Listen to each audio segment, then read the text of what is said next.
Video games adapted from TV or films are generally not easy to pull off. Though there are plenty of strong examples of this transition done well, the change in medium will typically leave the experience feeling quite a bit different than its source material, even if the game itself is satisfying in its own right. Adult animated TV series have oddly made the jump to gaming quite a few times. The Simpsons has countless games, Futurama did one, Family Guy has a few, and though some of these games have turned out great, Simpsons Road Rage and Hit and Run are truly fun as hell, it's not as though they fully emulate the feeling you get watching The Simpsons. Rather, they create new tangential experiences that are fun from a gaming perspective and are made more fun for fans through nods and references to the show itself. There is, however, an absolutely massive exception to this rule, and that exception is the South Park games. 2014's South Park: The Stick of Truth achieved the impossible, creating an incredibly fun adventure RPG set in the town of South Park that truly feels like it places you in a massive episode of the series itself. Today, I'm going to lay out why I don't think there has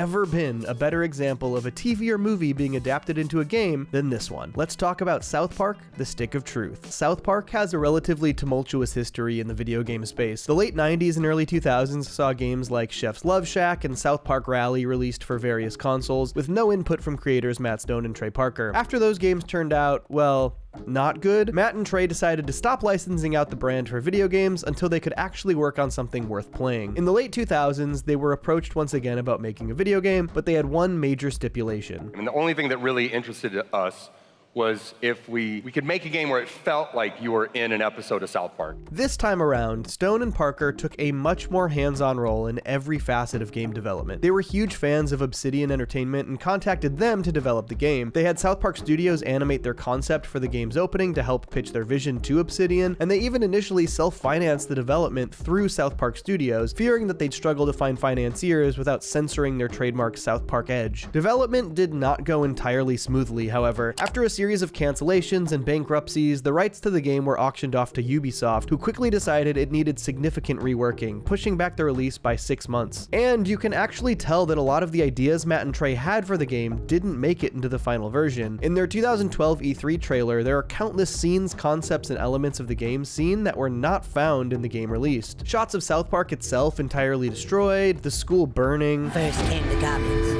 then underpants gnomes, vampire kids, hippies.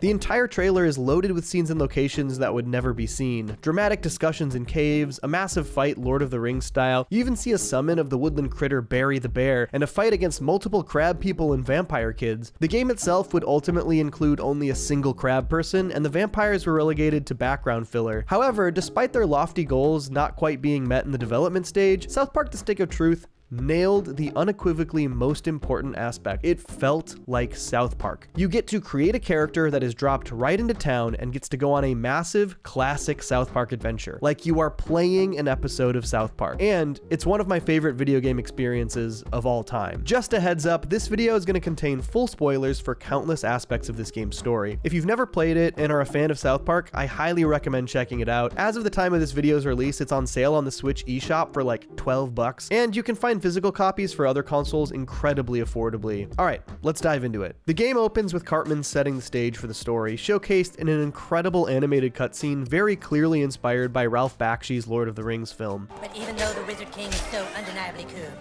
the Drow Elf armies continue their attacks.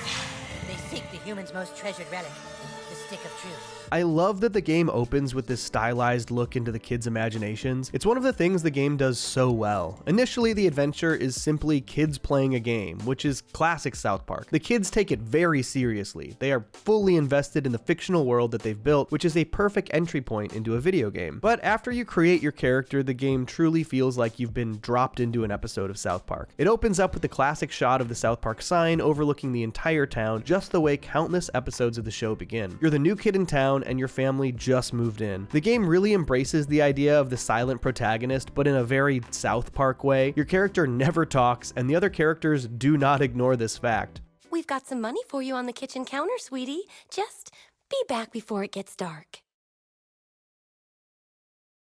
Yeah, we love you too. The game also plays up the new kid's mysterious past in a vague way, so they really had a fun time hitting main character tropes from video games. And the pacing is absolutely perfect. You leave your house and immediately run into Butters, who, in Butters fashion, is getting beat up. You help him and your journey begins. I love the way they slowly introduce the kids and world in this game. First meeting Butters, who then introduces you to Cartman, Kenny, and smaller side characters like Clyde and Scott Malkinson, but you don't even see Kyle and Stan until you've covered a ton of ground in the story. It's great. Every aspect of the game manages to embrace the spirit of South Park itself. Your silent protagonist names himself, but Cartman opts to simply call you douchebag. They even make the combat tutorials funny, with Cartman deriding you when you make mistakes, and my favorite part, Clyde crying after you beat him up.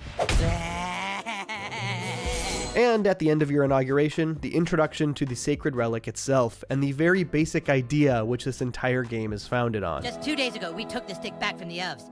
Our kingdom was dying, but now it thrives. For whoever controls the stick controls the universe. Again, I just love how the kids make a simple idea such a massive and dramatic task. On its face, it's literally just keep the stick away from the other team, but in their game, it's the livelihood of their entire kingdom. It's just the way kids play, and it's so perfectly in the spirit of South Park. Reminiscent of episodes like The Return of the Fellowship of the Ring to the Two Towers or Good Times with Weapons. And again, it's perfectly paced. Right after this, the elves attack, stealing the stick immediately. No, we still control the universe.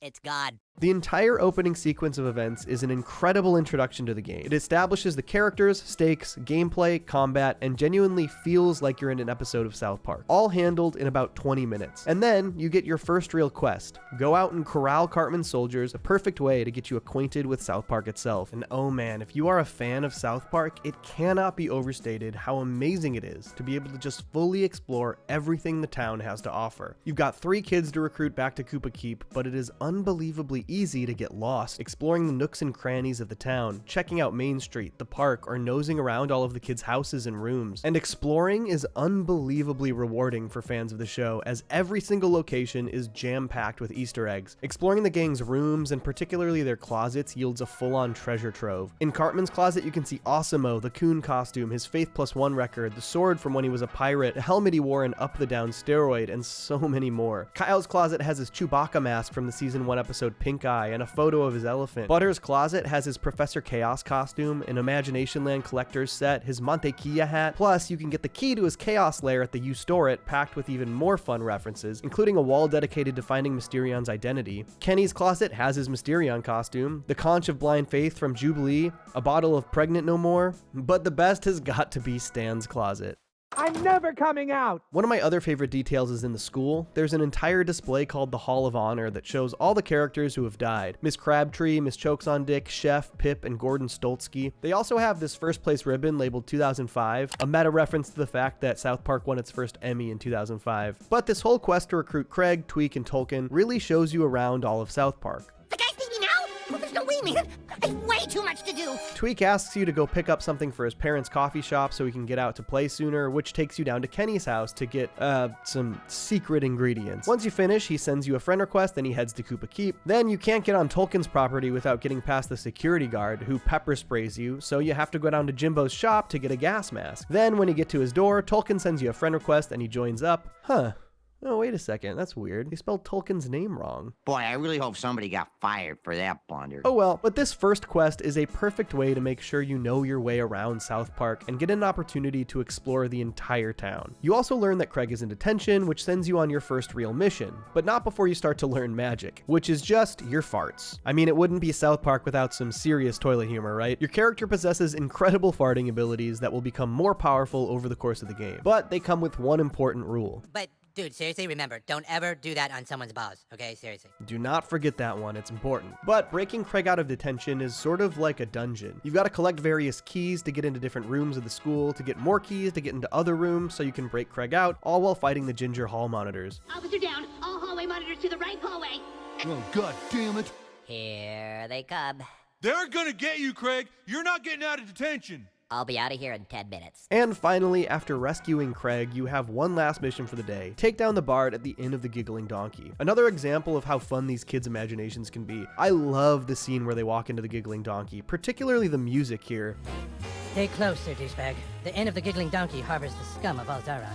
After a full day of fighting, exploring, and adventuring, you recover the Stick of Truth, and, as you are a kid, you have to go home, because it's bedtime. One of my favorite details is that if you don't go home right away, your parents will find you and yell at you. There you are! We've been looking all over for you.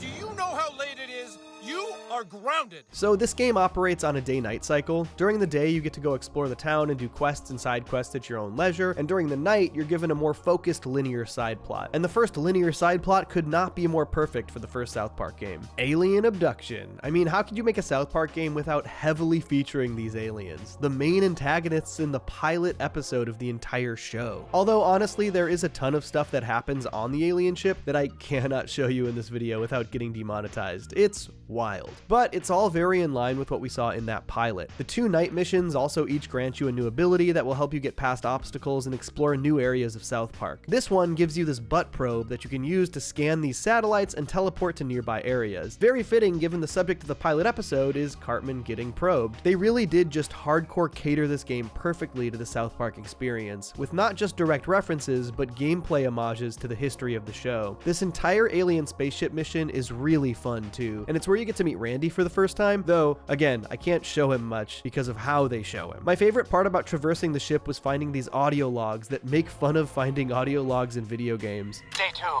So hungry. I've searched for food, but the only thing I've found are other people's annoying, useless audio logs. Why did they bother when they clearly were in terrible danger? Each audio log I find is more irrelevant and boring than the last. I must keep looking for a way to survive. Once you clear the alien spaceship, it crashes down into the South Park Mall, and you wake up for the next day of activities. I'm sure you'll notice that the ship is the same UFO design as in the pilot, but made with CG, though I think they did do this later in the series too in episodes like Cancelled. The second day starts with Cartman revealing that the elves broke the rules and stole the stick back overnight, plus the ramifications of the spaceship crashing into the mall, which is obviously subject of a government cover-up. They claim that the only reason huge tents have gone up to cover this area is to mask the construction of a new Taco Bell. Today's main task is to recruit the goth kids, and it comes with some fun twists and turns. It's actually the only day in the game where your decisions can end up showing you different variations of sequences. While trying to recruit the goths, you finally get to meet Kyle and Stan, who bring you to the elven camp and try to convince you to recruit the goths to their side instead, revealing that they actually don't have the Stick of Truth. They didn't steal it. This gets you access to Jimmy and Stan as combat partners, as well as a side quest for each of them. Eventually, the quest for the goth kids brings you to the community center, and how could this be a proper South Park story without a classic Angry Town meeting? Everyone is of course very upset about the Taco Bell. Randy then teaches you a new fart power before sending you to the crashed UFO site to investigate, and he does this, which is truly one of my favorite moments in the game. So funny. The investigation uncovers that this isn't a Taco Bell at all, and that the green goo from the crashed UFO is actually turning people into Nazi zombies. God damn it. I'm so tired of Nazi zombies. It's so overused. This is pretty classic South Park, criticizing something they've seen too much of in video games while parodying it themselves. Once you recruit the goth kids, you get to decide if you're teaming up with the elves or the humans, and the following scenes will differ slightly depending on what you choose. You either get a scene at the elven camp or at Koopa Keep, and then whichever team you choose will be attacking the school in the following mission, while the other will be defending it. Your allegiance also determines who your combat allies can be, as well as who you fight against during the assault on the school. If you choose the elves, you'll face off against Butters, but if you choose the humans, you'll fight Stan. It's nice that we at least got a little bit of variation on these sequences of events, though I will admit it would have really been great if there were even more Allegiance specific cutscenes throughout the game. I do find this game to be incredibly replayable simply because it's fun and very digestible, but imagine if you could see even more entirely different scenes on additional playthroughs. Man can dream. In the end, you fight Kyle or Cartman depending on your allegiance, before discovering the truth of what happened to the stick. Greetings, humans and drow elves of Zaron.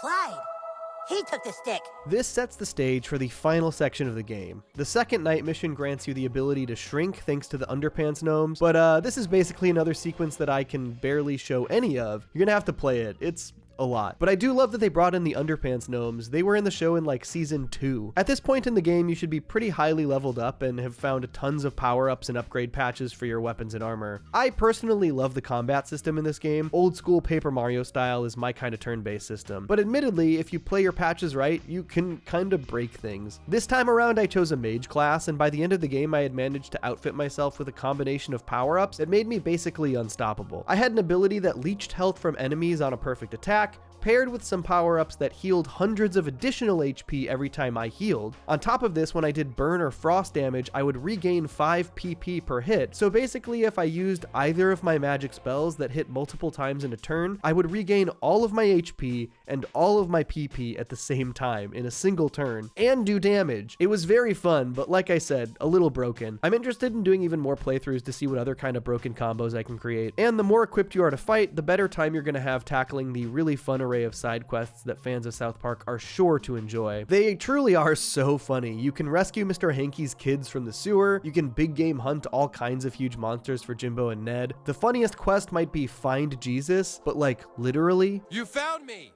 Tee-hee-hee. Next time finding me won't be so easy. And my personal favorite, the Al Gore Man-Bear Pig side quest. Al Gore recruits you to help study MVP, then he thinks you are MVP and fights you, and finally, he dresses up like MVP and fights you again. This was, of course, before they confirmed that Man Bear Pig is real in the show, so I imagine if they did another game, we'd probably get real Man Bear Pig, right? So many of the optional goals are tons of fun for fans of the show. You can collect 30 Chin Pokemon throughout the town, meeting every tiny side character in town and becoming their friend on Facebook will have you reminiscing about countless old episodes. My favorite discovery was that with a paper found in Stan's room, you can learn to get through the Lost Forest and meet all of the woodland critters. The third day begins with an uneasy alliance being formed between the elves and the humans, all in the name of stopping Craig and reclaiming the stick, which obviously starts out rocky. Join forces, my paladin ass!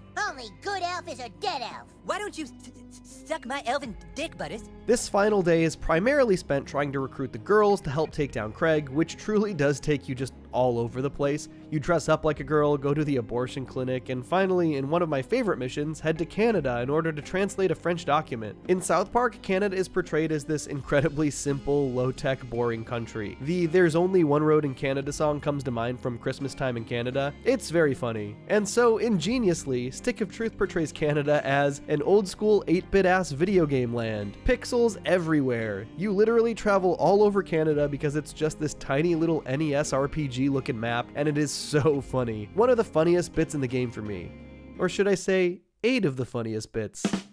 The Canada mission ultimately takes you to Terrence and Philip, who teach you the most powerful fart in the game, and honestly, how could it have been anyone else? The asses of fire themselves. And with the girls recruited, we've reached the final mission, the assault on Clyde's fortress. Overall, this is a pretty fun final dungeon. It maybe could have been a little longer, but you have a few options for entry, and you fight some good enemies, including Craig. Oh, there's also this other part where you have to go, into Mr. Slave to disarm a snook, a reference to the episode The Snook, and the entire mission is also a reference to the Lemmiwigs adventure from Death Camp of Tolerance. I'm not entirely sure how much of it I can show you, but I did love seeing the souls of the dead animals again. And then we begin the final boss fights, and this first one is a doozy. Rather than fight Clyde, he uses the green goo to resurrect Chef and turn him into a Nazi zombie. You bastard. This fight has some really tough aspects to it, but the thing I loved most was that as you get closer to defeating him, Chef starts to actually snap out of his Nazi zombieism. His love for the gang nearly causes him to stop being a zombie. I'm sorry, boys. This is, of course, a reference back to Chef's final appearance in The Return of Chef, as he was able to break himself free of the brainwashing and escape with the kids before his brutal death, of course. Speaking of, Chef's death here is also pretty brutal. But I'm just glad they got Chef in the game somehow. I love the sequence after this as this government agent comes in and tries to explain the convoluted origins of your character and why they're so important, because they have an incredible ability to make friends on social media at an alarming rate. But Cartman's response to this really makes it. Can we skip this? Like, hit the skip button or something? And this all leads to something actually kind of unexpected, a Princess Kenny betrayal. Although the Black Friday trilogy that preceded the release of this game did show Princess Kenny swap sides multiple times, so maybe they were just kind of hinting at her disloyalty. But truly, how could this game have ended any differently? How could they have possibly ended the first major story-based South Park game without directly confronting what was, for years, the most iconic aspect of the show? How could the final goal of the game not have been to kill Kenny? Perfection. It's just perfection. And after a tough fight, you fart on Kenny's balls and you save the entire town. The final scene is actually really beautiful. You stand there in Kenny's place with Kyle, Stan, and Cartman behind a gorgeous sunset as Cartman throws the stick into Stark's pond. It ends on a great joke before cutting to the typical South Park credits, which is a really perfect touch. Let's ask Douchebag. What do you want to play next, dude? Screw you guys. I'm going home. Wow, what a dick.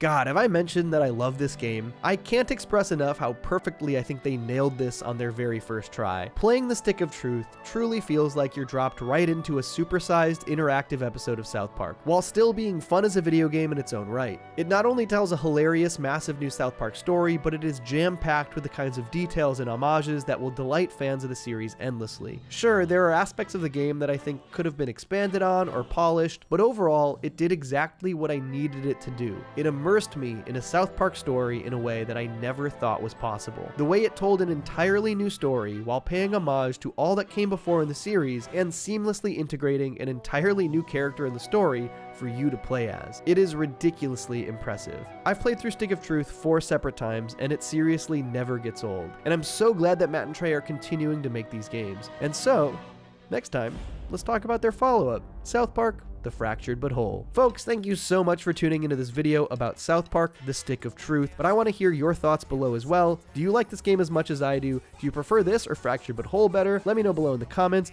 and of course, stay tuned for more. I will be covering Fractured But Whole soon, probably, as well as a whole other array of South Park videos I have planned, so, see you soon. Peace. 2014's South Park: The Stick of Truth did something incredibly impressive. Gave us a genuinely fun and exciting RPG experience that felt like you had been dropped into an episode of South Park. And while you might have expected Matt and Trey to leave it at that, feeling good about a wildly successful adaptation of their biggest property into the video game world, they were not satisfied. Instead, they nearly immediately began work on a follow-up, a game that would eventually become South Park: The Fractured But Whole. And while it took me a bit longer to come to appreciate the South Park sequel, I can now pretty confidently say that I love it just as much as the first game, and amazingly, for mostly different reasons than I love the Stick of Truth. So, join me as I deep dive into the massive, ambitious, and incredibly impressive sequel, South Park: The Fractured But Whole. Basically, the moment they finished Stick of Truth, Matt and Trey had interest in making another South Park game, taking everything they learned over the course of the long development cycle of the first game and implementing it into the new game from the start. We did learn a lot, and I think this game's going to be much, much better. And now it's going to be worse, because I just said that. But it wasn't just their experience in making the game that helped in the development of Fractured But Whole. Back in 2014, Stick of Truth became a bit of a YouTube phenomenon. Tons of streamers played through it, including PewDiePie, and Trey literally used those playthrough videos for real-time feedback. And it was just the best material I could have, because it was like I was watching an audience member play it and what they were thinking about it. But they also wanted to change up the game more substantially, opting to abandon the medieval fantasy theming for superhero theming, which makes a lot of sense given that the show had already established superhero alter egos for most of the kids through their Coon and Friends trilogy, and those episodes were massively popular, so it made a lot of sense to go that direction. I remember specifically hoping back in 2014 that the next South Park game would transition into the superhero concept, but in addition to the theming change, they wanted to revamp the combat system. Previously more akin to games like Paper Mario with turn-based combat and action commands, this time they opted for a tactical RPG system, still turn-based, but set on a grid with bigger teams and more diverse abilities. And while the game does have a ton more polish, I'll be honest, it took me quite a bit longer to actually properly get into this game. I actually started it 2 separate times over the years, including on the night it came out, and I never actually finished it until this year. For one, while the game does look amazing, I felt that it lacked the charm of the first. The menu systems were more in-depth and more complicated. I didn't fully understand the nuances of the artifact system at first. Swapping from a simple Facebook friend system to taking selfies with characters felt needlessly complicated. This is a small thing, but in Stick of Truth, when you picked up all the junk item loot around town, there was a little image of what you picked up, showing off whatever deep cut reference to the show that they were making. Fractured But Whole still has these deep cut references, but the new interface is all very digital to match the superhero theme, and it removes the pictures of the items, making every pickup notification look identical in the corner of the screen. Likely just a bit of a psychological thing, but my eyes were never drawn to those notification messages to read the items. It all just looked a little bit sterilized to me. I also was just personally not as accustomed to the tactical RPG combat. In my first couple attempts to play through the game, I managed to get through most of the early battles, but found myself really struggling on what felt like very random story points. Fortunately, on my latest playthrough, something just finally clicked for me in the tactical system, and I only struggled in the truly difficult battles later in the game, and I had a lot of fun with this system. All of these initial turnoffs left my mind entirely as I got deeper and deeper into the game on my latest playthrough. I grew to really love the battle system, I got used to the interface, saw the appeal in the artifact artifact leveling system, and really found myself engrossed in the story and gameplay. But interestingly, I think Fractured But Whole succeeds for entirely different reasons than Stick of Truth. While I did truly love the RPG experience in the first game, I always said that what I loved most about it is feeling like you were just being dropped into a South Park story. The new kid has to make friends with the gang who are in the middle of their fantasy game. Fractured But Whole feels more like a video game and less like a South Park episode. While it's still amazing to roam around the town and the cutscenes are seamless, there are tons of added graphics and effects that make it feel more like a big, polished video game. Almost every single major fight has this amazing battle graphic with an illustration of who you're fighting. The characters' superhero abilities are fully visualized in all their glory, both in cutscenes and during battles. And while this is really cool to see, it sort of removes that feeling from the first game, where you really understand that the kids are just playing a game. They're playing pretend. Like, in Stick of Truth, my magic-wielding character would pull out a Roman candle and hit the enemies with it as a quote-unquote spell. But in this game, the kids are literally just launching superhuman abilities at each other. And while I do think that this removes a bit of the charm of the feeling I felt in the first game, I do think this was clearly intentional on Matt and Trey's part. I just like the fact that there's like something that we are doing that we couldn't do in a show. And there's a way to experience the town and jokes in a way that you couldn't do in the show.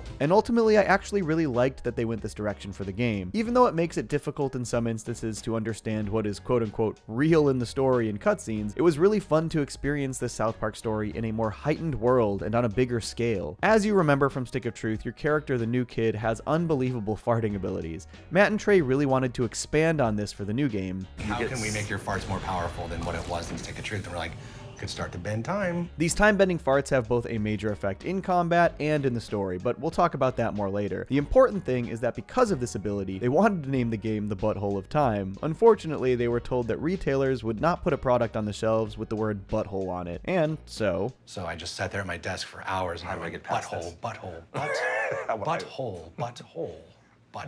There are actually a couple of precursory concepts in play for Fractured But Whole as well. One of the major plot points of Fractured But Whole is that all of the kids' superheroes have split into two factions, the Coon and Friends and the Freedom Pals. Matt and Trey wrote a specific event where this happened. They even used it in the marketing for the Fractured But Whole. It was the 2016 E3 trailer for the game. However, they struggled with where to place it within the game, story-wise, since it precedes the events of the game. So, the week the game came out, they actually just opted to use it in an episode of South Park to help promote the game, resulting in Season 21's episode Franchise Prequel. It was really the first time of trying to really work backwards from a show and say, all right, we know what the end scene is. We had the end scene for a long time, and we just kind of had to work back from there. So the episode Franchise Prequel, while largely having a separate plot, results in the scene that splits up all of the superheroes. It's basically all about the kids trying to set up their superhero franchise plan, who gets what movie in what phase, who's in what team-up movie, and none of them can agree on what to do, so half of them split off and form the Freedom Pals. Go ahead, I bet you don't even get halfway through phase 1 on your franchise, DC Comics! It's actually pretty funny to go back and watch the old E3 trailer and the final version from Franchise Prequel and spot all the small differences in dialogue. Also, the trailer has some really dope shots of the kids as heroes. Look how amazing this one of Mysterion above his house in Soda Sopa is. Good stuff. It's also really funny to look at their initial franchise plan here on the big chalkboard, because when you start playing the Fractured But Whole, you can take a look at the board again and see how they've canceled out all of the projects involving the Freedom Pals. But this event is one of the big inciting incidents for the story here, and the other thing that precedes this story should be obvious. This is a sequel to the Stick of Truth. You're playing the same new kid in the same house with the same parents. And this literally happens like the next day in town. In fact, the literal beginning of the game, you play as a fully powered up fantasy version of the new kid, as though the kids have just continued playing immediately after Stick of Truth. You go through the entire battle tutorial with the kids all in fantasy garb. There's even this amazing box dragon that the other kids built, and the graphics all match what they did in Stick of Truth. After you defeat it, it dubs you King Douchebag, the Dragon Slayer. But in the midst of the fantasy conflict, Cartman jumps in as the Coon, tells them he's from the future, and basically convinces all of the kids to play superheroes instead. In my time, there is a massive crime wave and missing cats. I knew my only hope was to assemble the team. Hey, you can't switch games like this. Where's the Stick of Truth?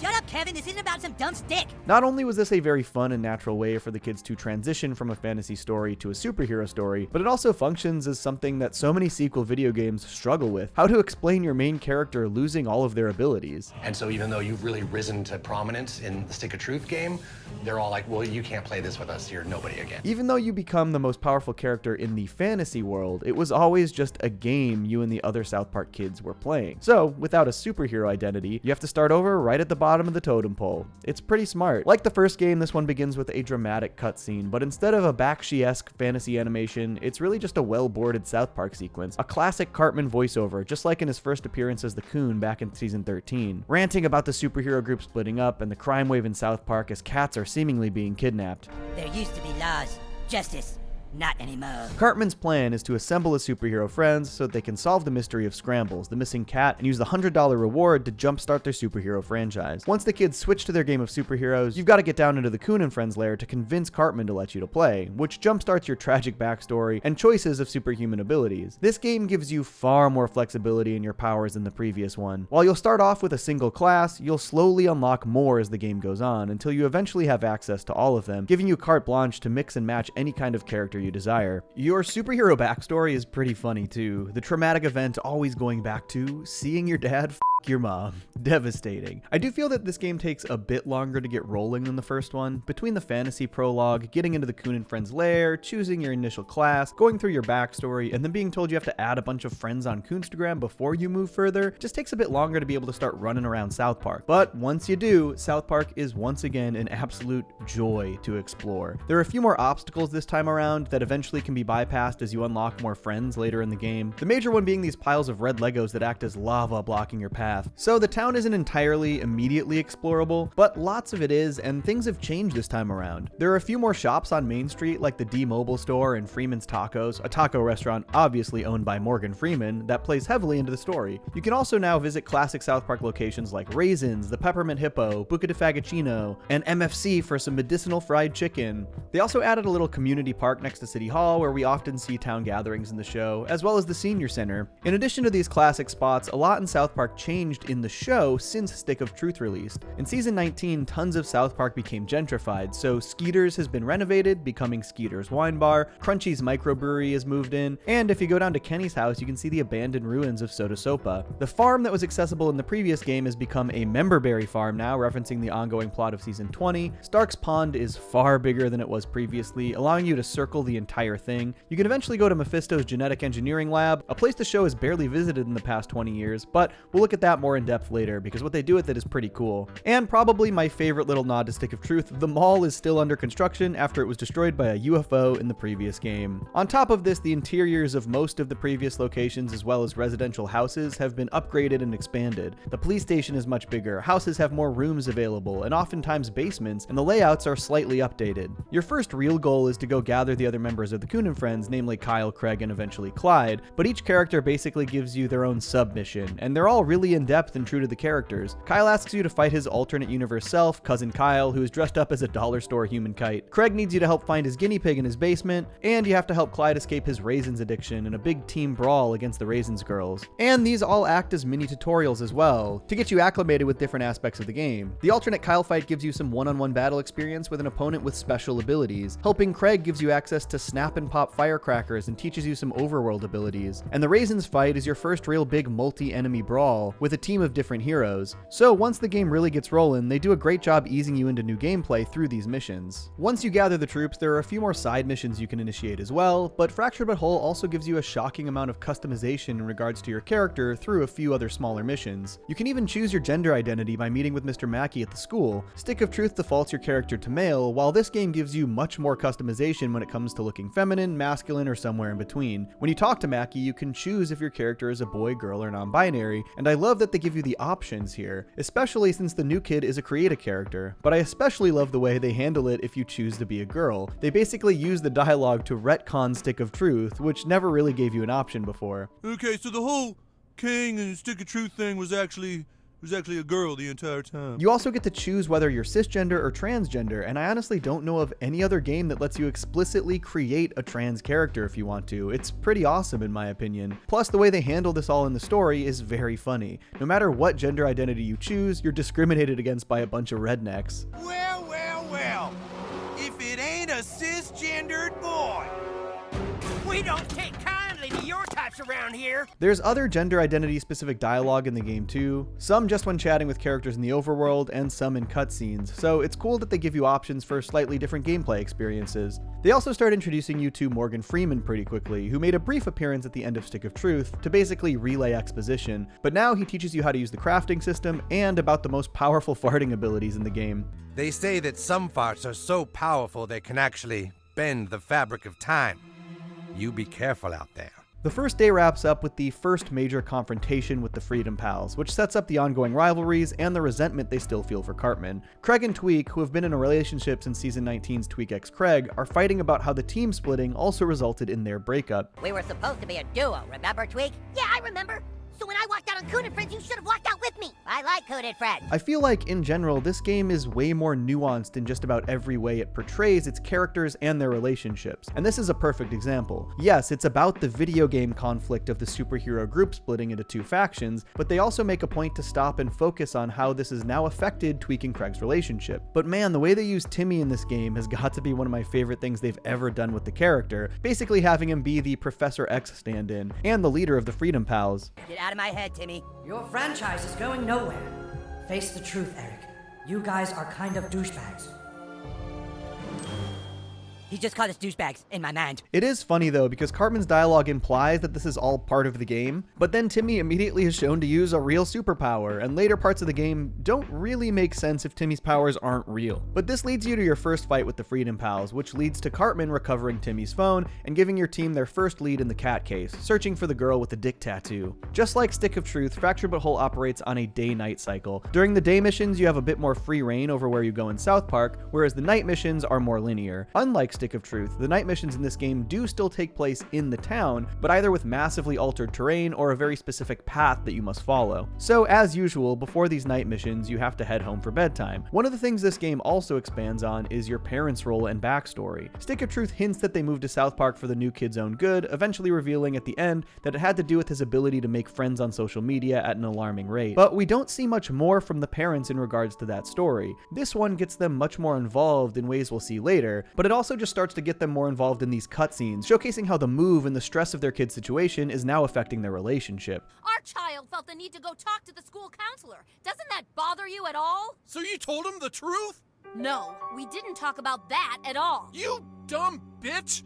You'll ruin everything! Over the game, you see your dad become more and more of a stoner while your mom drowns herself in wine, all to cope. It's actually kind of sad. But all in all, outside of a bit of a slow start, it's hard to criticize how much they jam-pack into this first day cycle. It introduces the story and conflict perfectly, gets you acquainted with new battle system and gameplay mechanics, lets you explore a ton of the town without spoiling everything, and gives you the option to start some of the side missions. They even start to hint at your future time farting abilities with Morgan Freeman. While I still think that the opening sequence takes a little bit too long to get the ball rolling, the rest is handled really economically. And your first night mission is a really fun one, pairing you up with Captain Diabetes, aka Scott Malkinson. The other thing I love about these night missions is you're always paired with one specific hero. While I love that you get a ton of character options for combat, one thing I miss about Stick of Truth is walking around town with one of your party members in tow. The night missions give you at least a little taste of that, though you don't get to choose who you go with. And you even get some story-centric dialogue while you're traversing town at night. It also feels like this game sets up and pays off a lot more than Stick of Truth did. It's just a really well planned out game.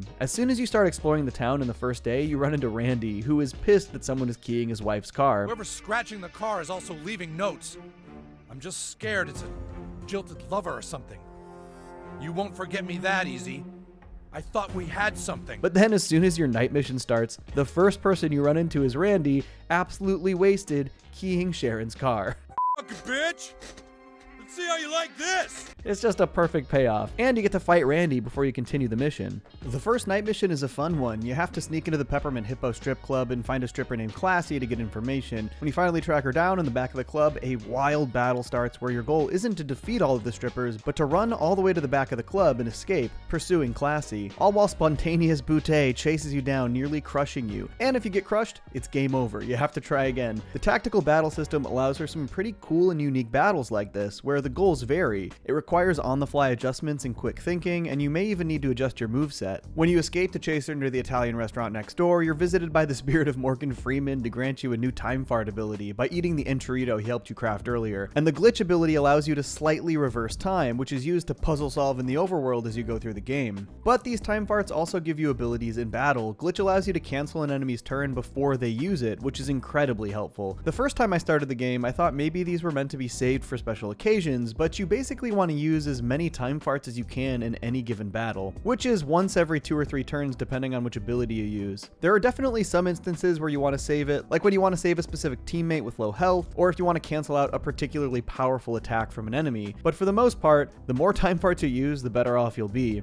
And I really love this addition to the gameplay. Obviously the Stick of Truth give you fart powers basically as magic, but this adds an entire separate function to the combat that really allows you to strategize more completely. Next, you learn your first teammate combo ability in the overworld, farting in Captain Diabetes' face to enrage him and give him superhuman strength, knocking over any items with green bases. This will be used to get past obstacles and solve puzzles in the overworld. The night mission wraps up by discovering a huge storeroom of stolen cats and an Italian mob that looks suspiciously like the cast of The Sopranos, though you're forced to fight a wine-drunk Randy, back for revenge. Alright, Captain Diabetes.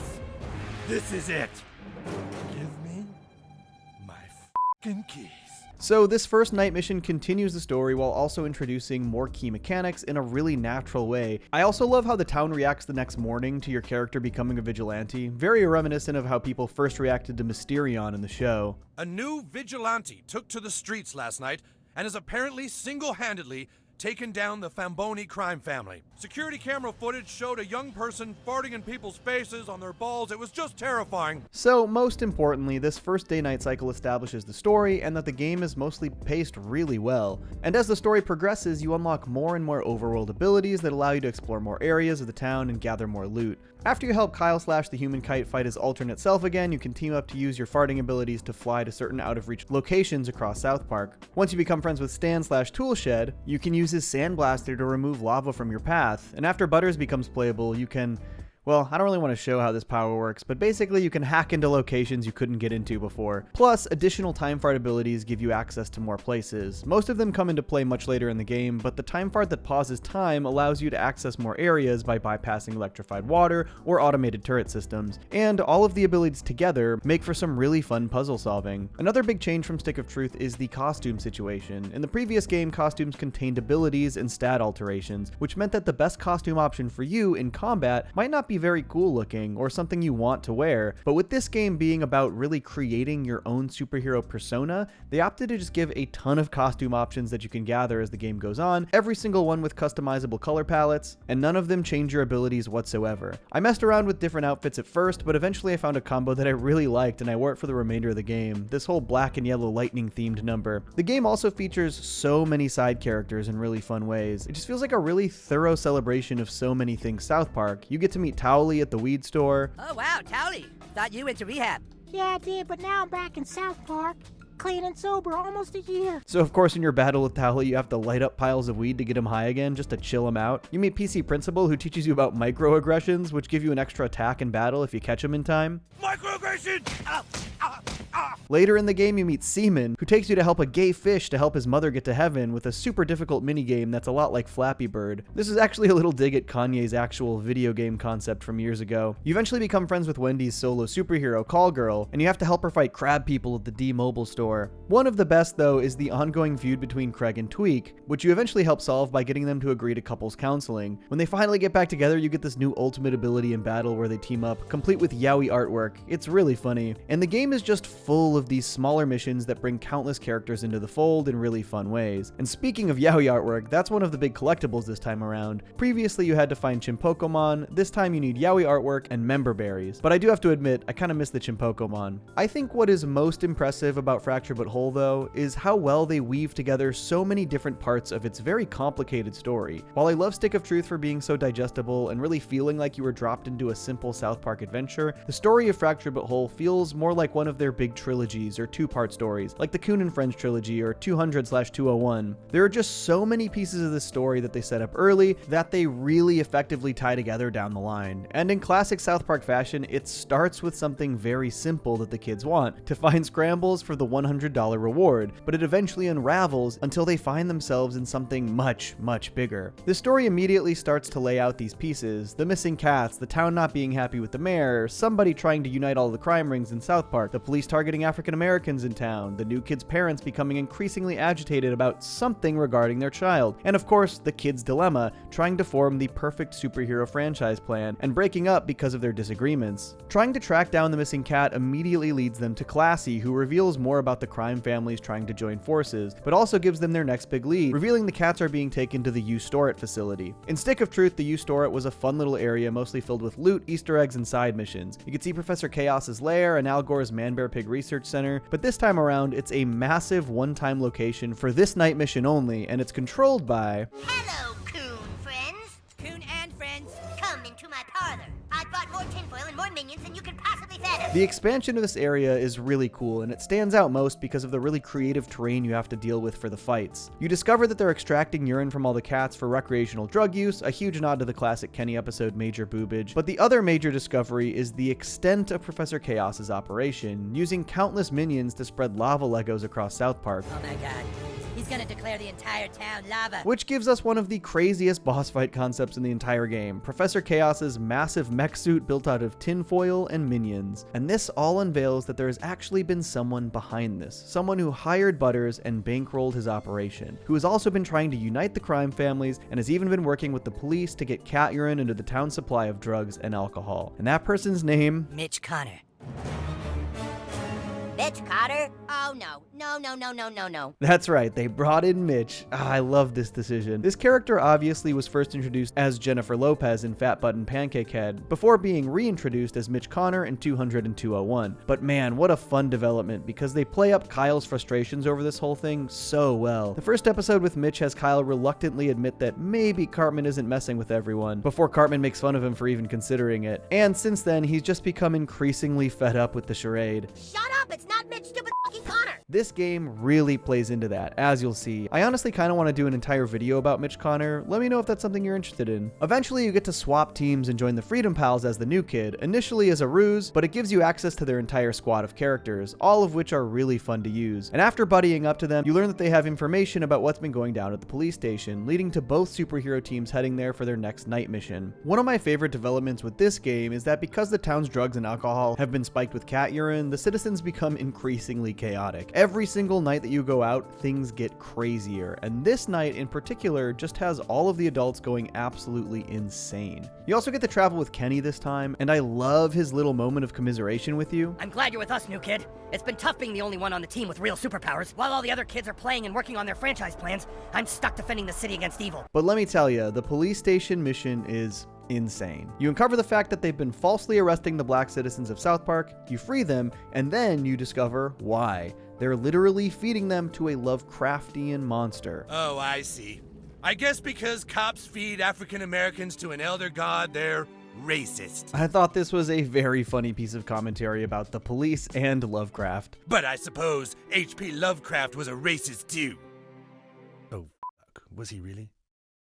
Like how racist?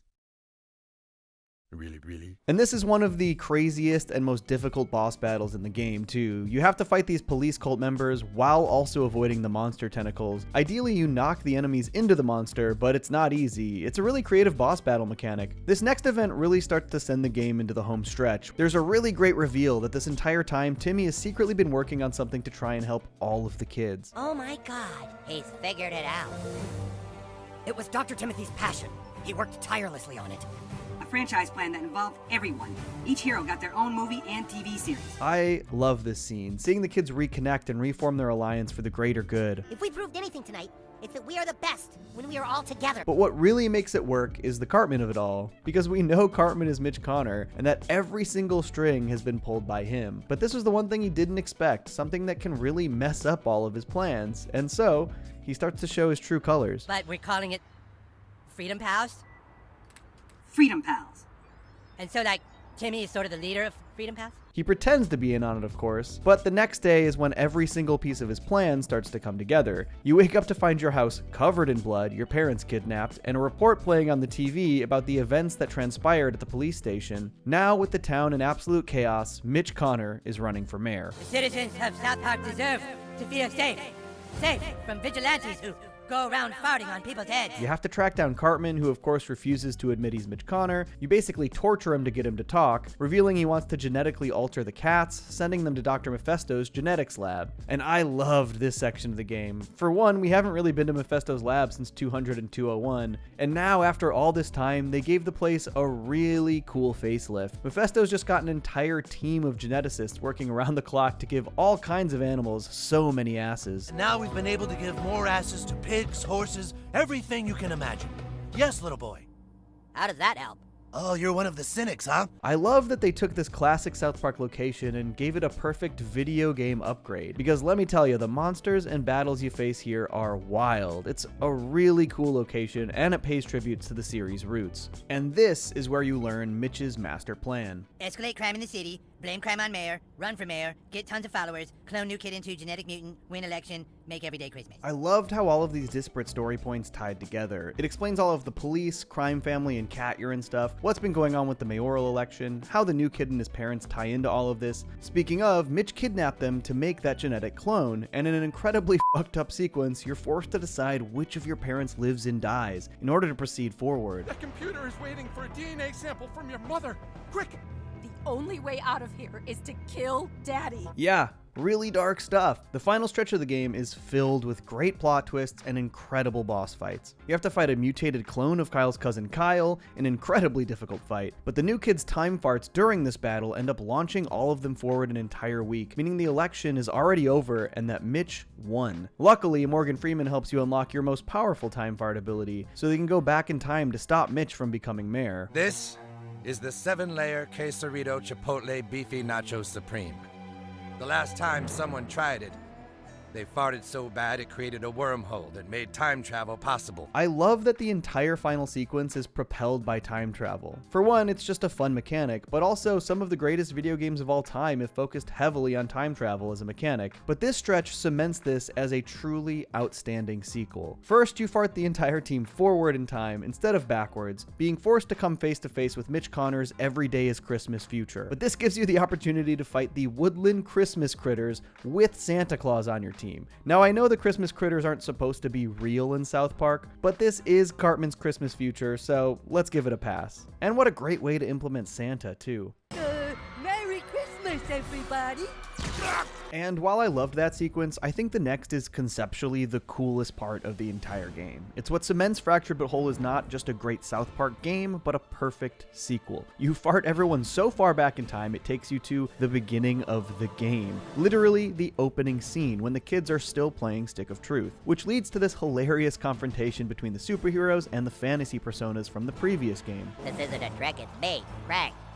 You, dude. I'm Craig. And so you get to do an entire fight, Fractured But Whole versus Stick of Truth, and it feels like such a beautiful celebration of both of these video games. This battle cycles in and out your entire squad of heroes from the entire game, giving them all time to shine, while the fantasy kids also cycle in and out, which gives you an opportunity to see all of their powers and abilities fully realized in the new tactical battle system. It's a tiny bit disappointing that you don't see Cartman, Kenny, or Stan's Stick of Truth personas in the fight, but the lineup of Kyle, Butters, Craig, and Clyde and your past self makes for a really fun fight. After this fight, which to me is one of the absolute highlights of the game, they still have to wrap up the story, and there are two major plot points still in play. The kids confront Cartman, who is about to kick off the events of the entire game. Show us your fucking left hand! Heh. Hello, Freedom Pass. Time travel. Ain't it a bitch? Connor punches you, forcing a time travel fart that sends you back to your traumatic origin story, and we finally get some answers about the new kid, and it is very silly in the best way. You manage to change history and stop yourself from seeing your parents do it, at which point they tell you the secrets about themselves and your character. Both of them have some kind of social media superpower where they gain an unfathomable number of followers even without trying. They met when they were being studied by the government and fell in love, eventually escaping and giving birth to you. You received over 10 million followers the minute you were born. On top of that, you find out your mom has been putting medicine in your food to curb the social media abilities, and that medicine just gave you really powerful and really smelly farts. So after we found out that the new kid's abilities in the last game were social media based, we get full-on answers in this game to not only where they came from, but also how they're connected to his unbelievable farting powers. I don't know, I thought this was all a very funny explanation, and I love that they chose to continue building story around these abilities in the sequel. Hell, they even utilized them in the mobile game South Park Phone Destroyer, another game starring the new kid. Would y'all be interested in a video dedicated to the new kid himself? Sounds like it might be a fun challenge. Anyways, after you get some closure from your parents who both decide to stop abusing weed and wine, you manage to fart yourself to the proper time period, Mitch Connor's inauguration day, setting the stage for the final story battle. And I love that they put Kyle and Cartman at the center of this conflict, making it feel like a real culmination of the Mitch Connor saga. Then how do you explain this, Cal? That's not funny, Cal. I'm not doing it. Kyle completely turning the tables on Cartman, trolling him by pretending his hand is Mitch Connor, is such a funny idea, especially since none of the other kids seem to have any clue if any of this is real or not, leading to the very fun final battle. Well, Freedom Pals, who do you attack? Me or the king? This battle has all kinds of crazy rules. If Mitch/Kyle gets hit, it hurts Cartman, and then you eventually have to beat both Mitch Connors, leading to the hilarious final scene. 1, 2, 3. I was just with you. Ha ha, gotcha! Oh! As Mitch tries to get sworn in, the kids all jump in and reveal his scheme, using a selfie you took with his evil plan back at the genetics lab. There's this weird final sequence where Mitch talks to his mom for closure about his own past. It's all very silly, and it ends the game on a very funny note. Well, thank God that guy isn't gonna be mayor. Come on, everybody. Let's go get clean drugs and alcohol from the next town over. Yeah! Man, I love how these games end with the classic South Park credits. It's funny every single time. While I'm a huge fan of the Stick of Truth ending twist, as they fittingly force you to kill Kenny as a fun nod to the show's history, making Cartman the real antagonist of this game makes so much story sense. He's always been the villain of these superhero stories in the show, and the show also always has him in the most antagonistic roles. But the way all of these stories come together in such a massive and ridiculous fashion is such a fun escalation from the story in Stick of Truth, which admittedly did have some really big and fun stuff towards the end, but this one just felt bigger and more intricately intertwined all the way through. Not to mention the battles just create for a much more difficult and strategic gameplay experience. In fact, I'm not sure I would have gotten through all of these final battles without a particularly powerful optional time fart ability. You may have seen me use it in some of the battle footage. If you finish a couple of optional side quests and get Miss Cartman's double stuffed brownies as well as a bucket of memberberry juice from the farm, you can combine that into a special chocolate memberito. By eating this, it gives you a fart that allows you to summon your past self into battle for 4 turns, basically just giving you an additional clone of your own character to help fight. It is unbelievably helpful in some of these later fights. But there's actually a bit more to talk about, because unlike Stick of Truth, Fractured But Whole actually had proper story DLC, which I did not play until I wrapped up the main story. But if I'm being honest, I think you should consider playing the DLC before you finish the main quests. For one, the big finale to the main story just feels like a bigger and better ending. And two, you can gain access to new classes and team members in Henrietta and Mintberry Crunch that would be super helpful in the main story. But the story DLCs for this game are both great. The first, From Dusk Till Casa Bonita, brings you to Casa Bonita itself to help Kenny save his sister Karen from a vamp kid birthday party. Casa Bonita itself is a really fun place to explore. They jammed surprisingly large locations into these DLCs. This also gives a very funny focus on Mr. Adams, the caseworker for Child Protective Services, who is fittingly first introduced in The Poor Kid. Pretty cool, huh, Mike? I dressed up like Kiefer Sutherland and I'm all like, hey, I'm the master vampire. This is the coolest birthday party ever, isn't it, Mike? But what I love most about this DLC is that it's another great story about Kenny and Karen's relationship, standing alongside the poor kid and the city part of town. Kenny just wants to help Karen escape the vamp kids, but her reason why she hung with them in the first place leads to this really heartwarming moment. I just wanted to have some friends to play with. My brother, he's my best friend, but he's always too busy to hang out with me. Oh, well, I'll have a talk with him. I'll make sure he spends more time with you. I promise. The second DLC is called Bring the Crunch. This one mashes up our first ever follow-up to the Mintberry Crunch story in the Coon and French trilogy with the Lake Titicaca location from Crippled Summer. The tone and atmosphere of this DLC is really great. You have to investigate missing counselors at the camp who go missing at the hands of an alien who escaped Mintberry Crunch's home planet. The final battle of this DLC is really incredible as a mind-controlled Timmy launches timed attacks at various parts of the battlefield as you try to fight the alien. Visually and strategically really cool. But damn, I was not even remotely ready for the reveal of why that alien hated Mintberry Crunch. That Zarganor and his parents used to be slaves in my family's berry mines on our home planet, until he escaped.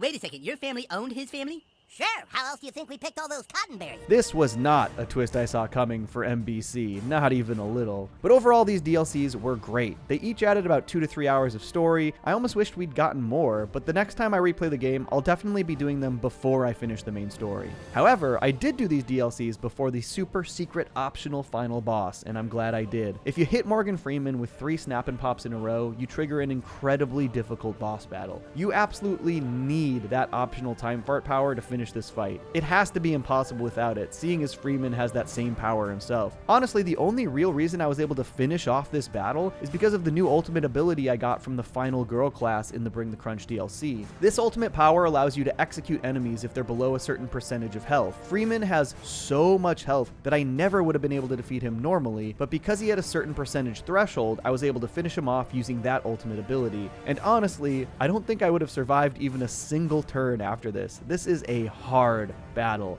and such a fun way to close out the game. But there's one last little piece of story that I skipped over in the post-credits scene. Your parents are now deeply in love after you change the past, which leads you to actually end up seeing them do it, despite stopping yourself in the past. Which leads to this ominous sequence with Professor Chaos. Don't you see that chaos always catches up with you? You've tried being a hero. Why not let your darker side free? What I love about this ending is that it's set up very well throughout the game. Unlike Stick of Truth, where everybody just sort of loves the new kid, as this story proceeds, the other kids sort of start to turn on him, even for things that aren't really his fault. We're sorry the new kid is an asshole. That isn't our fault. Oh, great! The new kid farted us to next week! Damn it! He screwed us! Way to go, new kid! So hinting at a potentially villainous turn for a sequel is a pretty fun tease. The Fractured But Whole is such a substantial sequel to the first game, in nearly every single way. While I still maintain that its polish and upgrade removes a bit of the charm of the first game, there's absolutely no denying how much bigger and more intricate the Fractured But Whole is. The story feels like a massive epic far beyond the scope of the original. The battle system allows for not only more strategy options, but much more creative and difficult specialized battles. The customization for your superhero persona are off the charts from ability to design. South Park itself has been expanded and continues to give us beautiful new locations from the show to explore. It not only embraces the ideas established for your character in the original game, but it fully expands on them in a really fun way. They basically took the ideas in the first game and injected them all with steroids. It does everything a sequel should do, and it feels like a story that could have only been told in this medium. And luckily, they aren't done yet. Matt and Trey are now working on a 3rd South Park game. Folks, thanks for watching. This video turned out way bigger than I anticipated it would. If you enjoyed, please check out some of my other South Park videos and stay tuned for more. Peace. About 10 years ago, South Park: The Stick of Truth was released to wide acclaim and sincere adoration from fans of South Park itself. Somehow, they had managed to make an unbelievably authentic South Park experience in the form of a role-playing video game. About 3 years later, they followed it up with an even more robust sequel, The Fractured But Whole, delivering an elevated, more ambitious, and more cinematic experience than the first. So, needless to say, after the announcement that another South Park game was in development, fan anticipation was high, and in August 2023, South Park Snow Day was announced, which I would say was met with mixed reactions. Oh man, that's not cool. Seriously, that is not cool.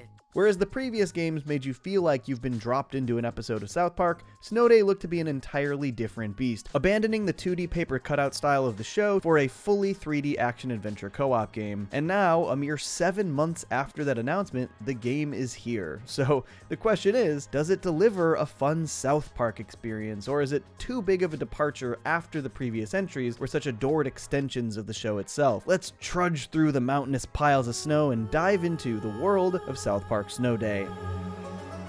I can't hold this pose forever, Dick. Let's go. After Fractured But Whole released in 2017, there wasn't much word on a follow-up from Matt and Trey, despite a sort of post-credit tease in Fractured But Whole, but in 2021 they signed a massive contract with Paramount, inking them for 6 more seasons, 14 streaming specials, and also, buried in the reports, a new video game. I think after the success of the previous games, fans really expected this would be another RPG in the classic 2D style, but the very week they signed this contract, in an interview with Bloomberg, Matt Stone actually hinted that the game would be 3D. This largely went unnoticed by fans, making the Snow Day reveal just 2 years later a bit of a shock. In interviews, Matt and Trey talked about wanting to experiment with a different kind of gaming experience this time around. One of the big reasons to go 3D was we wanted to play multiplayer or co-op at least, where you could play with your friends, and that was really kind of impossible to figure out in the 2D thing. And I definitely think it's fair for Matt and Trey to want to do something different. After all, despite South Park being such a long-running show, Matt and Trey have always dipped their toes into other mediums, whether that's live-action films, live-action sitcoms, films with puppets, music, 9-time Tony Award-winning musicals, restaurant ownership, and of course video games. And I think there were a few other reasons for them to want to explore other kinds of gaming experiences as well, especially after the massive undertaking of the previous 2 games. I said really proud of those games. They're incredible. We just felt, I think, a little tapped out. The amount of work that went into overseeing and writing the previous South Park RPGs is absolutely no joke. The original Stick of Truth script was infamously 850 pages long, an absolutely insane amount of writing, the length of like 5 movies, more than an entire season of South Park. Even the final pared down script was around 500 pages, just an insane amount of writing. I definitely don't blame them for not wanting to immediately work on something as massive as Stick of Truth or Fractured But Whole. They also happen to have been working on restoring Casa Bonita for the past few years, which was another massive undertaking that demanded far more of their time than I think they anticipated. And this wasn't the only reasoning they gave either. But we always thought we wanted to do that thing where like, hey, we do a thing in a show, and then like it's in the game 2 weeks later or 3 weeks later, whatever it is. I'm very curious what this could end up meaning long term, and have some speculation for later in the video, but with the rise of games like Fortnite that are constantly updating, it does feel like this sort of model aligns with South Park's production cycle. Where the RPGs took years of meticulous development, the show is known for producing episodes in about a week's time and implementing the most current events you can imagine, something no other animated series is really capable of doing. So a video game that is more in line with this kind of constantly updating, very current production cycle does make sense to a degree from these specific guys. I guess the big question about these updates is whether or not that means they'll be story focused or simply cosmetic upgrades. All that being said, I cannot pretend like Snow Day wasn't a little bit of a disappointment for me after the previous entries. Sure, it has a lower price point of $30, but to me, the charm of those first 2 games was always that it really felt like you were a part of a South Park episode or movie or story, like you'd been dropped into the world and got to explore it yourself. It's why I've replayed both of those games numerous times and really never get sick of them. Even just on its face, removing that 2D charm in favor of the 3D aesthetic does eliminate much of my enthusiasm going in. Those first 2 games feel like such a natural extension of the show itself, like they really are a part of the larger South Park canon, and it's a bit more difficult to feel that way about a game that is so drastically different aesthetically, even if they do tie it to the show pretty significantly. I'm also just such a massive fan of RPGs in general, so moving into a more action-oriented territory was not my favorite decision, but despite this, I did want to give South Park Snow Day a proper chance. Though I knew it wasn't the game I was most hoping for as a Fractured But Whole follow-up, I was eager to see how the show translated to 3D, how South Park itself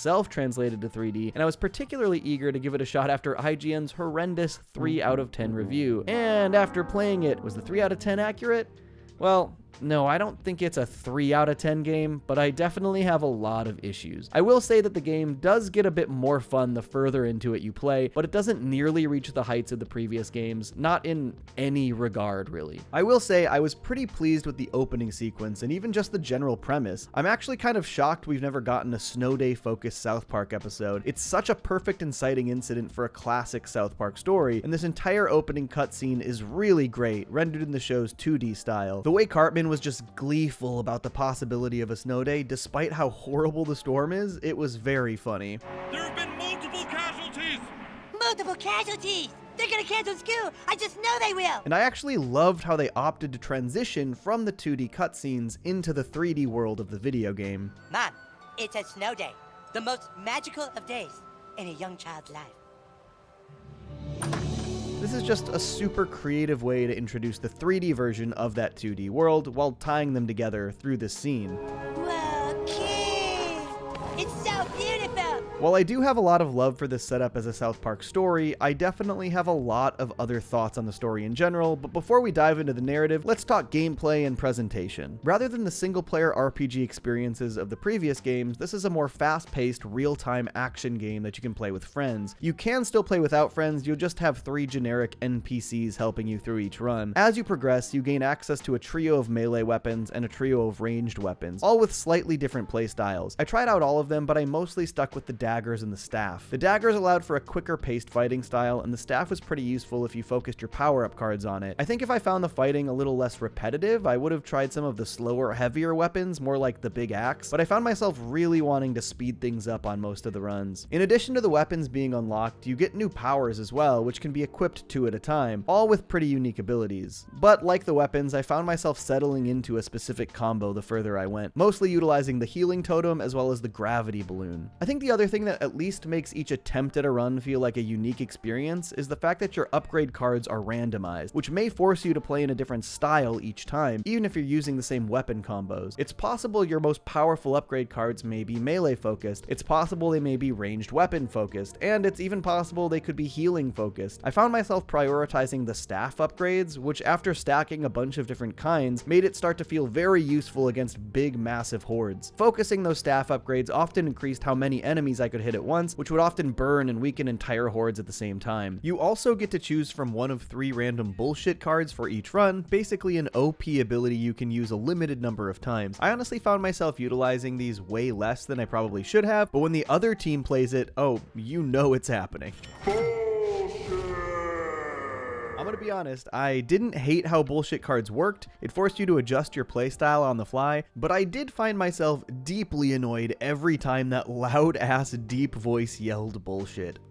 Weird choice, not a fan. There are also a handful of collectibles as you go through each run, the most important being toilet paper and dark matter. Toilet paper is effectively a currency during your run, which can be used to further upgrade your upgrade cards or even entirely reshuffle for a new array of upgrade card options. When I started, I didn't realize that toilet paper wasn't important to keep beyond the existing run, but really you should just be trying to use as much of that toilet paper as you can on each run for upgrades. That way you can really maximize your capabilities. Dark matter is meant for long-term upgrades to your character, all facilitated through Mr. Hanky. Basically your skill tree, which as far as skill trees go is pretty simple. It's not as though the upgrades aren't useful, they're just again, very simple. Stuff like percentage increases for melee or ranged damage, stamina use, etc. By the time I finished the story, I didn't have all that many slots unlocked in the skill tree, which I think is because they expect you to continue playing and perfecting runs even after you finish the story, which for me just feels incredibly unlikely. I'm not sure how everyone else who played the game will feel. Though there are parts of the game I enjoyed, it is mostly very repetitive, and I wasn't really jonesing to jump back into a run that I had already completed. While the final couple of runs start to feed a bit more variety into the tasks at hand, the middle of the game was a serious slog, just running through different areas, fighting tons of enemies, repeat.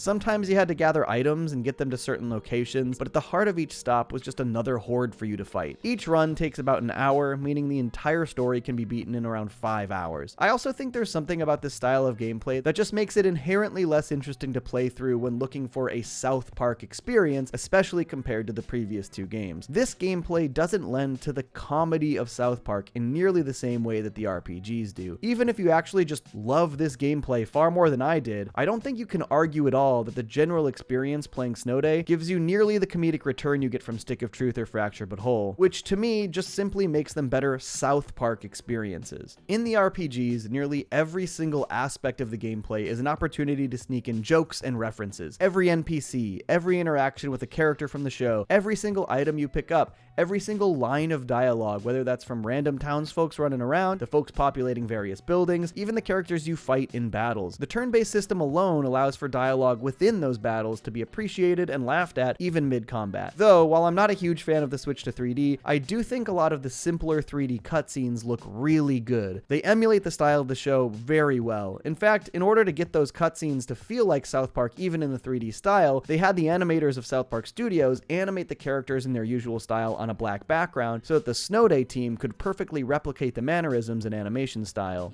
Turning a kid from 2D into 3D, we would animate to it, just matching it frame by frame. Not only a cool time-saving measure, but a great way to ensure you capture the vibe of the series. In general, these cutscenes do look really good. They just look like a more polished version of the show. But that's only these specific cutscenes. The rest of the game does look a little funky in the 3D style. And while the 3D world left a bit to be desired, there was definitely some enjoyment to the novelty of running around various areas of South Park in 3 dimensions. But it didn't give me nearly the same kind of excitement as the previous games did. And I think that is partially because of how each area is segmented away from each other. Obviously, the game uses the snow itself to really confine the characters to each location, which conceptually is a smart idea, but it really made every single location feel completely separate. Just very little sense of geography to South Park as a place. Even this main house area with Koopa Keep behind Eric's place, where you spend most of your time between runs, it just feels so tiny. They pile up this snow to prevent you from seeing beyond this very limited location, and then they also add these big orange fences, which feel very unnatural. Like, why are these fences across the street? That doesn't make sense. I know it's pretty much entirely unreasonable to ask for them to have completely built a full 3D open world South Park, but man, do I think that would have gone so much further to make me feel invested in this 3D version of the town. Even if you still use the snow as roadblocks to keep people within specific areas, unfortunately, as is, the town just doesn't feel cohesive. I think a good comparison is something like Simpsons Hit and Run, which did provide a more open world version of Springfield despite converting the 2D show into 3D. As it exists in The Simpsons, Springfield doesn't even have that consistent of a town map, but finding a way to connect everything within that game provided an extremely fun experience for fans of the show. I don't need South Park to perfectly match the layout from the previous games. In fact, with the multiple 2D planes from those, that wouldn't even really be possible, but I wouldn't have any issues investing in the novelty of exploring a fully 3D version of South Park if it actually felt like I was able to explore. That act of discovery goes a really long way, and while there are some fun Easter eggs throughout Snow Day, I think that sense of discovery was sorely lacking. Even just thinking about the current South Park title sequence, it basically has its own 3D render of South Park, even though it doesn't really match the show or other video games, but being able to walk around that version of South Park sounds amazing. I know that's not what this game actually is, but when I thought about the things that excited me about potentially playing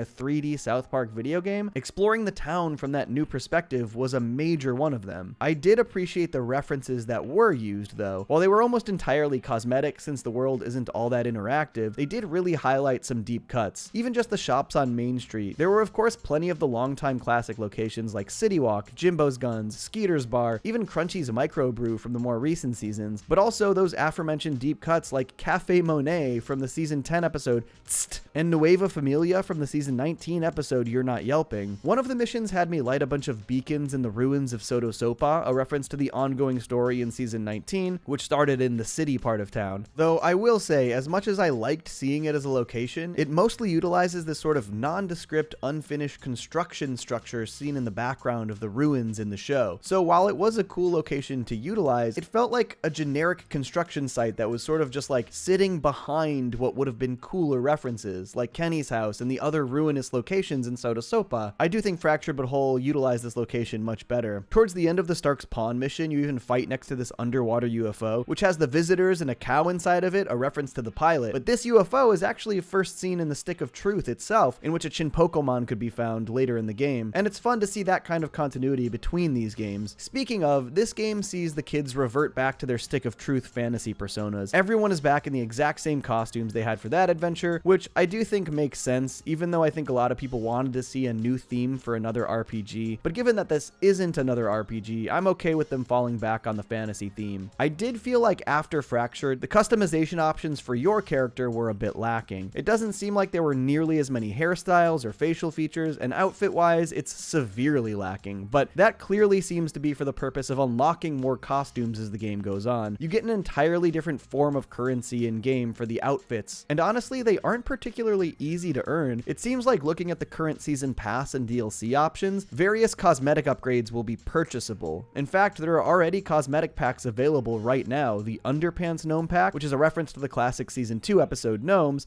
and the Cred Pack, which is actually in reference to their most recent Paramount special. You can definitely see how this cosmetic aspect of the game will play a part in what Matt Stone referenced in those interviews, that they'd potentially be able to add references to the most recent episodes of the show very quickly into Snow Day. There's also a season pass available for for the game, but I'll go over that after we dive into the story. And this seems as good a time as any to do exactly that. Spoilers ahead for the complete story of South Park Snow Day. Once again, you play as the new kid who has now been the protagonist of Stick of Truth, Fractured But Whole, and even the mobile game Phone Destroyer. I'm really happy to see them continue to utilize this character, even if I think he's a little bit more of a blank slate in this than in the RPGs. But I think playing as your own create-a kid for these South Park games is just kind of a perfect concept. There's no reason to abandon it. And it even creates some really funny continuity between the games. Well, that kind of magic has been outlawed ever since the new kid ruined the last game by farting backwards in time. I actually love the idea that Cartman and the other kids are just getting more and more upset at the new kid for becoming so OP in each game that they play, which is an idea you can't really skirt around in a video game. So, as you can see, we've had to make some changes to the game because some asshole who we won't name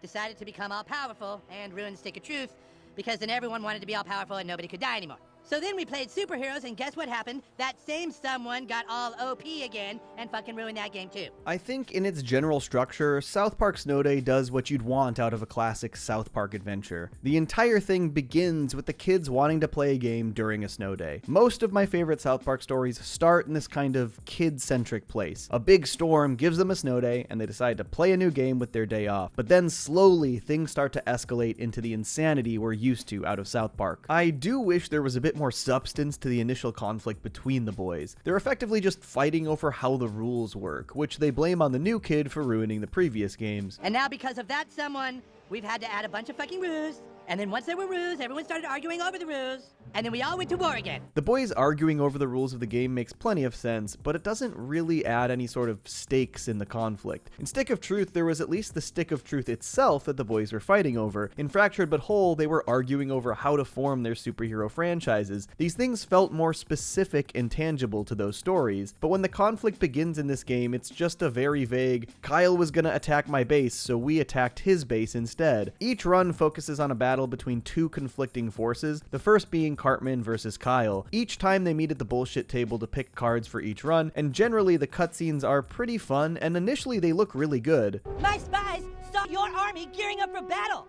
Your spies? What the fuck are you talking about? Your spies, Kyle. They're your spies are getting ready for battle. Serious? Though I have to say, it's always super funny to me that these scenes start in this really well recreated South Park animation style, and then when it transitions into the actual selection, all of the characters are just sort of staring off catatonically. Absolutely no life to them at all. This happens every single time. For the first mission, you basically have to fetch keys and gas at Stark's Pond to move the crashed tanker truck, which then frees Randy. You've got to travel around to places like the geology station and the train yard before freeing him, and Randy is shockingly subdued in this game. He's mostly just hoarding toilet paper. That's kind of his whole thing. It's worth more than money. I'm rich. I'm richer than Stotch! And after the fight at the UFO, the first run ends by taking down Kyle. You actually have to fight all 4 of the boys at some point, and they all have pretty different kinds of fights and abilities. Kyle uses a ton of earth magic, Kenny goes full-on anime princess mode and just launches kawaii rainbow attacks at you, Stan gets help from Randy mid-fight, and Cartman has this massive wizard snow golem that you have to avoid while you fight him. The boss fights do feel like they have a pretty solid variety, and I think this is a decent way to incorporate the actual South Park characters into the game. But I have to say, since most of the gameplay is you going on these runs with 3 other quote-unquote new kids, not with the actual South Park characters, it's sort of another aspect that makes this feel like less of an actual South Park adventure. As you go on, you do sort of get like walkie-talkie voice calls from the boys as you fight, but they don't have much of a presence in the gameplay outside of that. In the previous games, you either had a character of your choice walking around South Park with you at all times, or in Fractured But Whole, they had numerous missions where you were paired up with someone else, and that included lots of character interaction and story dialogue while you're exploring. Snow Day feels like the gameplay is a bit removed from what's actually happening. In general, it's just a pathway to the actual story cutscenes. And most of those cutscenes are in the same place. Each time you beat one of the boys, they join you at Koopa Keep, and their input propels the story into the next run.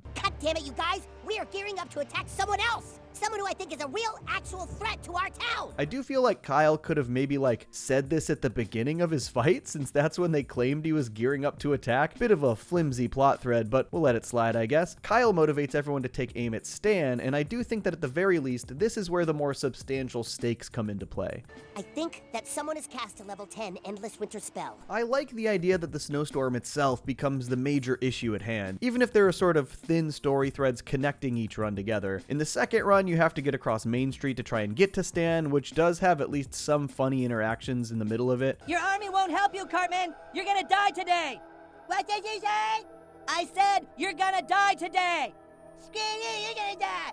What? That run ends with the Princess Kenny fight, while the third run ends with the actual Stan fight, and then the real threat is revealed, Mr. Hanky. He's basically been using dark matter to corrupt the people in town to get revenge on the town. And I have to say, South Park Snow Day basically being a direct sequel to Season 22's The Problem with Apu was not what I expected in the slightest. The episode where Mr. Hanky gets run out of town a la Roseanne for taking Ambien and tweeting terrible things. Because Snow Day's actual cutscenes are so limited in scope, they basically just flash back to actual footage from the Season 22 episode, explaining how Mr. Hanky got exiled. And then eventually the whole town had him canceled. He hasn't been heard from since. If anyone would want to hurt this town, it would be him. And while I do appreciate them directly tying a story from the show into this new game, not unlike they did with Mitch Connor in Fractured But Whole, I do have to say, it does feel pretty jarring visually. I actually like the art style of these cutscenes at Koopa Keep. They look cool, but it's weird to cut to the 2D style of the show mid-cutscene in the 3D style. I do think that the story mostly escalates in a fun way after this, though. Since Cartman wants to stay home from school, he teams up with Mr. Hanky to infect the town with dark matter. I'm never going back to school.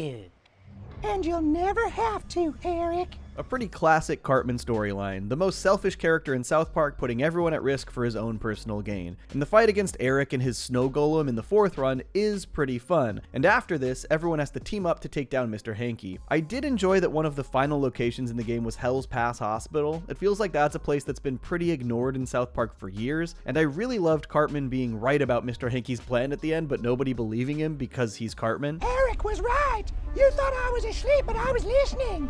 I just needed a human child to get super OP and pissed off and then use their dark matter against me.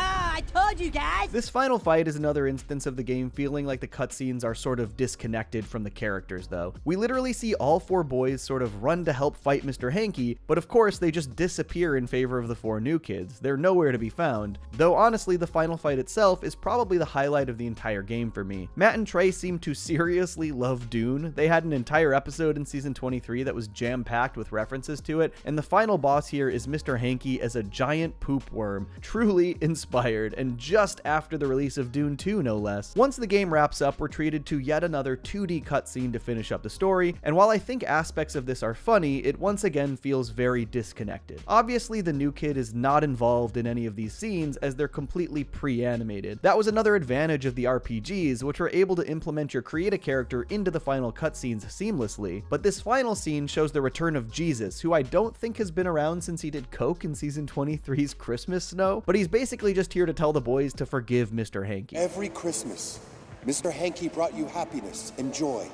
And yet, when he got canceled for his Twitter posts, you would not forgive him. I do think, on its face, Jesus telling the boys they have to forgive Mr. Hanky is kind of funny, even if it comes completely out of nowhere in this story. And also makes me wonder if Matt and Trey are like super keen on forgiving Roseanne. But I sort of see this as them trying to like reset Mr. Hanky in the South Park canon, give them leeway to bring him back. And the boys gathering around the toilet to apologize was very funny. I just like the idea of them apologizing to a literal piece of poo. The dialogue sorta loosely ties the other ideas from the game into the apology, but again, this all feels pretty flimsy to me. Yeah, we should have had each other's backs. All this talk about the rules, what's wrong and right.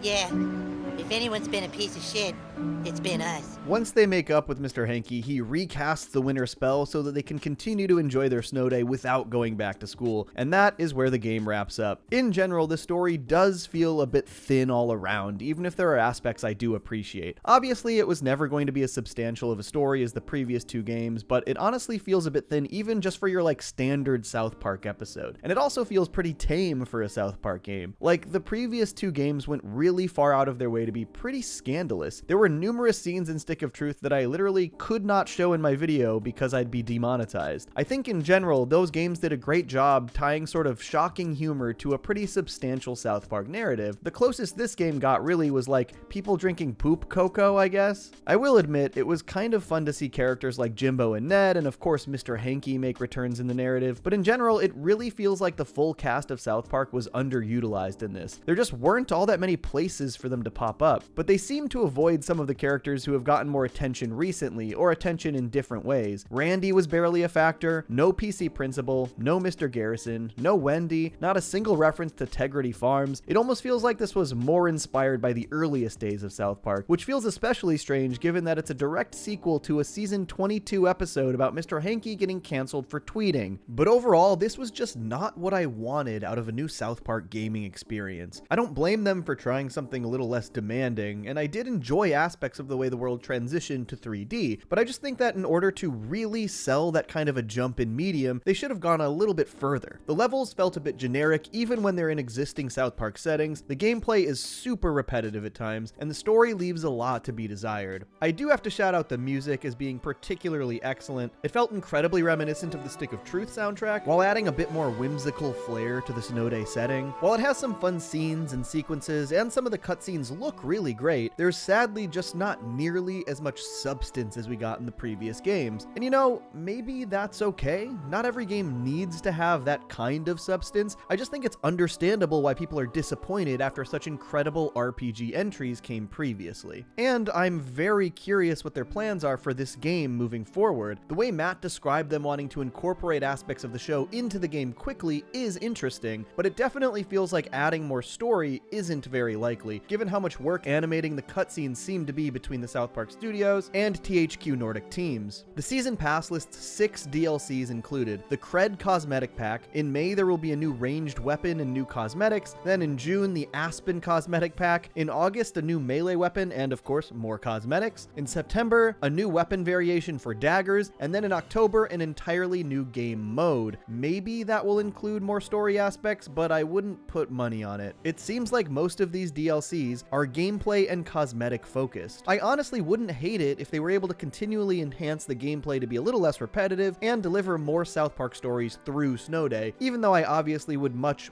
prefer a new RPG experience. It might be kind of fun to have tie-ins with the game to new episodes and specials as they release, but overall, this is definitely the most disappointed I've been in a South Park game. It mostly made me want to go back and replay the RPGs, to be honest, and I think my biggest disappointment is just how much I love Snow Day as a premise. I said it at the beginning of the video, but the idea of the kids having school off for a massive snow day is such a perfect South Park inciting incident. One that I feel could have been its own Paramount Plus special, or a trilogy in the regular seasons, or hell, even a great premise for another RPG. It almost feels like they wasted a prime South Park concept for a more mediocre product, and that is a bummer. I definitely didn't hate Snow Day as much as I expected to. I had a really bad time with it when it started, and the more I played, the more I came around on some of the things it had to offer. But I really hope that eventually they decide to deliver another 2D RPG experience. Those games are just such perfect extensions of South Park, truly some of my favorite experiences in gaming. And with the way the show itself has evolved just since Fractured But Whole, there are so many more possibilities. And that is all I've got for you, folks. Thanks so much for tuning in. Make sure to check out some of my countless other South Park videos, including the ones on the previous 2 games, and of course, stay tuned for more. We've got sometime this year an upcoming South Park season and specials. There's gonna be a lot more South Park this year, so stay tuned.